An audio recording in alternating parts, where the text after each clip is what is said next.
Chanakya take platform में आपका फिर से स्वागत है। इस चैनल पर आज पहली मर्तबा आए हैं तो इसे सब्सक्राइब कर दे, लाइक बटन दबा दे और साथ ही साथ बेल घंटा को दबा दे, जिससे कि वीडियो आपको सबसे पहले मिल जाए। प्रकाश के परावर्तन का ये दूसरा क्लास है। पहला क्लास जो मैं पिछले वीडियो में ले चुका हूँ, उसका लिंक आपको इस वीडियो में मिल जाएगा। डिस्क्रिप्शन बॉक्स में आप उसका लिंक देख सकते हैं। और साथ ही साथ मैं कुछ ऑब्जेक्टिव क्वेश्चन जो कि पिछले क्लास में आपको बता चुका हूँ। इस क्लास में मैं फिर कुछ क्वेश्चन लेके आया हूँ जो कि ऑब्जेक्टिव है, किसके? प्रकाश के परावर्तन, जो कि फिजिक्स के बुक का एक चैप्टर का नाम है।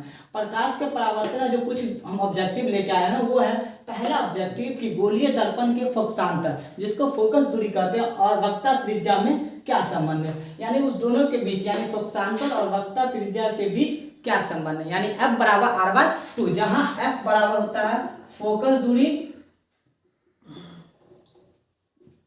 और R बराबर वक्ता त्रिज्या, R बराबर वक्ता त्रिज्या। फिर दूसरा ऑब्जेक्टिव क्वेश्चन है उस दर्पण की फोकस दूरी ज्ञात कीजिए। उस दर्पण की फोकस दूरी ज्ञात कीजिए जिसका वक्ता त्रिज्या यानी R 32 सेंटीमीटर।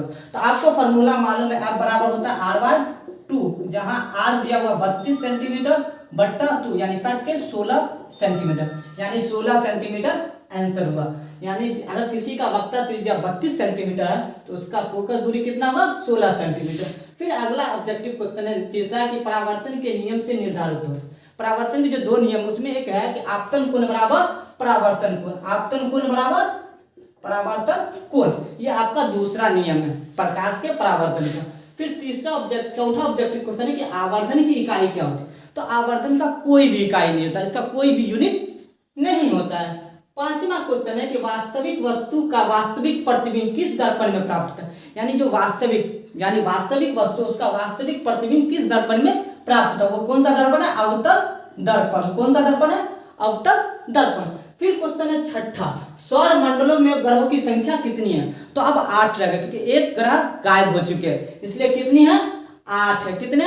8। प्लूटो जो कि अभी गायब हो चुके हैं। फिर सातवां क्वेश्चन है कि तेल लगा कागज होता है, वो क्या होता है? पारभासक, यानी उसको क्या बोलते हैं? पारभासी, यानी कहने का मतलब कुछ प्रकाश उसको के पार हो पाता है। फिर आठवां ऑब्जेक्टिव क्वेश्चन है कि मुख्य अक्ष के दर्पण के ध्रुव पर, मुख्य अक्ष उसके दर्पण के ध्रुव पर वो क्या होता है? तो अभिलंब होता है। अभिलंब कहने का मतलब कि 90 डिग्री का कोण बनाता है। कितने डिग्री का कोण बनाता है? 90 डिग्री का। फिर अगला नौवां ऑब्जेक्टिव क्वेश्चन है कि टॉर्च से किस प्रकार के प्रकाश पुंज की प्राप्ति होती है। तो कौन सा प्रकाश पुंज प्राप्ति है? समांतर किरण पुंज। कौन सा?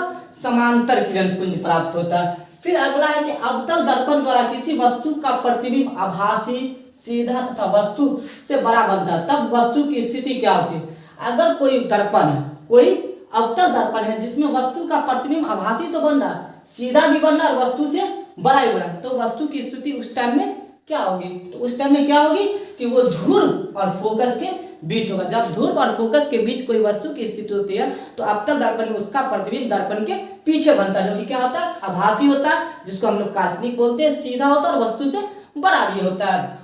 फिर अगला क्वेश्चन है 11 नंबर ऑब्जेक्टिव कि एक गोलीय दर्पण द्वारा बने प्रतिबिंब के लिए आवर्धन m ऋणात्मक होता है। इसका अर्थ क्या?